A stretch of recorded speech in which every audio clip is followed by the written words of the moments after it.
জাতীয় চলচ্চিত্র পুরস্কার প্রাপ্ত অভিনেতা শামস সুমন প্রায় ৬১ বছর বয়সে মারা গেছেন। ইন্না লিল্লাহি ওয়া ইন্না ইলাইহি রাজিউন।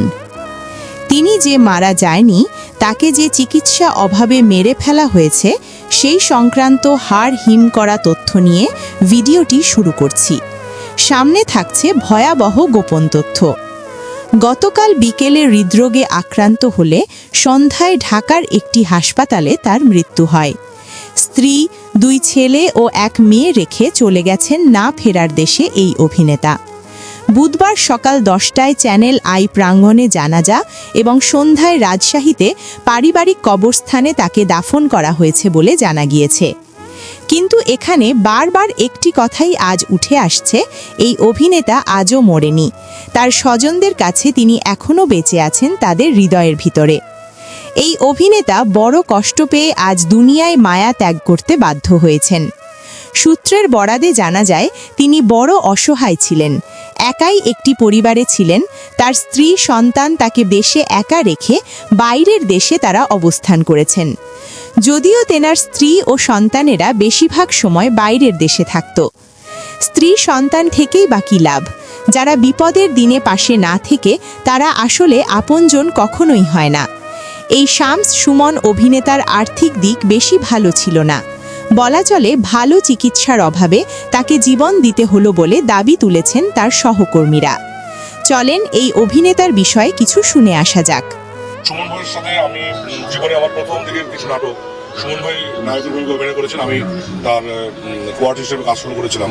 তো সেই সময় থেকে সুমন ভাইয়ের সঙ্গে আমার আসলে পরিচয় এবং সখ্যতা, এবং সুমন ভাই অত্যন্ত আড্ডাবাজ এবং খুবই প্রাণের একজন মানুষ ছিল। এবং সুমন ভাইকে আসলে আমি ভুলতে পারবো না কোনোদিনই, কারণ সেই জীবনের শুরু থেকে তো ওনার সঙ্গে আমি চলতে শুরু করেছি। উনি আমার বয়সে বড় হলেও বন্ধুর মতো ছিল, এবং এত ফুর্তিবাজ এবং আড্ডাবাজ অভিনেতা, এত হাসি খুশি একটা মানুষ এইভাবে যে হঠাৎ করে চলে যাবে, এটা খুবই শকিং। তো ভালো একটা ছেলে ছিল, আসলে ভালো মানুষ না মানে পৃথিবীতে থাকে না। ও আবার একদম ছোট ভাইয়ের মতো।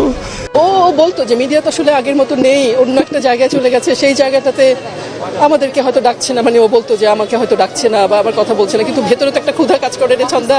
যেহেতু সারা জীবন এই কাজটাই করেছি, এখন করতে পারছি না বা করা হচ্ছে না, ভেতরে এই ক্ষুধাটা তো সবসময় আছে। ও লাস্ট 4 দিন ধরে একটু মেন্টালি সিক ছিল বা বডিলি হয়তো সিক ছিল। মিডিয়ার হয়তো তেমন কোনো লস হবে না, কারণ মিডিয়া থেকে তো নিজেকে গুটিয়ে নিয়েছিল। ও চ্যানেল আইতে, রেডিও ভূমিতে চাকরি করছিল দীর্ঘদিন ধরে। অনেক সময় হকাররা যেরকম বলে না, দাঁত থাকতে দাঁতের মর্যাদা বোঝে না, আমরা আসলে বুঝি না। আর পরিবার ছিল বাইরে, বা অনেক সময় লোনলিনেসটা ওর সব কিছু মিলে আমরা বুঝিনি। আমরা নিজেরাও ব্যস্ততায় থাকি। হঠাৎ করে কালকে রাত্রে ঘুমাতে পারিনি। এবং ওকে আমি ভালো করে চিনি হচ্ছে চ্যানেল আই থেকে। চ্যানেল আই দীর্ঘদিন যাবৎ চ্যানেল আই শুরু থেকে ও আছে, এবং আমরা সমসময় পরে এসছে, কিন্তু অত্যন্ত শ্রদ্ধার সহিত আমাদেরকে দেখতো।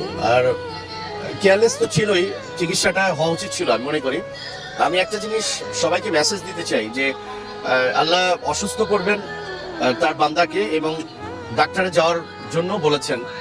সবার সাথে খুবই প্রাঞ্চলভাবে কথাবার্তা বলতেন। ওনার নিজের সমস্যার কথা কাউকে কখনো বলতেন। ওনার পরিবার তো দেশের বাইরে থাকেন, উনি একা একা এখানে থাকতেন। সেখান থেকে তার ভেতরে হয়তো বা আস্তে আস্তে একটু একটু করে হতাশা তৈরি হচ্ছে।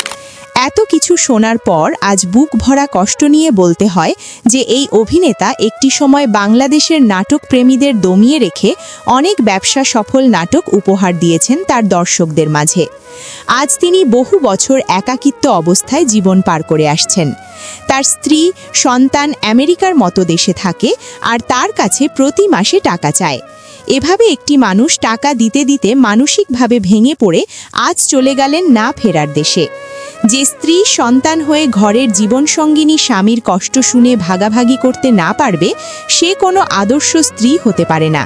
ঠিক তেমনি হয়েছে এই অভিনেতার জীবনে। মৃত্যুর সময় অনেক কষ্ট পেয়েই না ফেরার দেশে পাড়ি জমিয়েছেন এই বড় মাপের অভিনেতা শামস সুমন, যা নির্দ্বিধায় বলা যায়।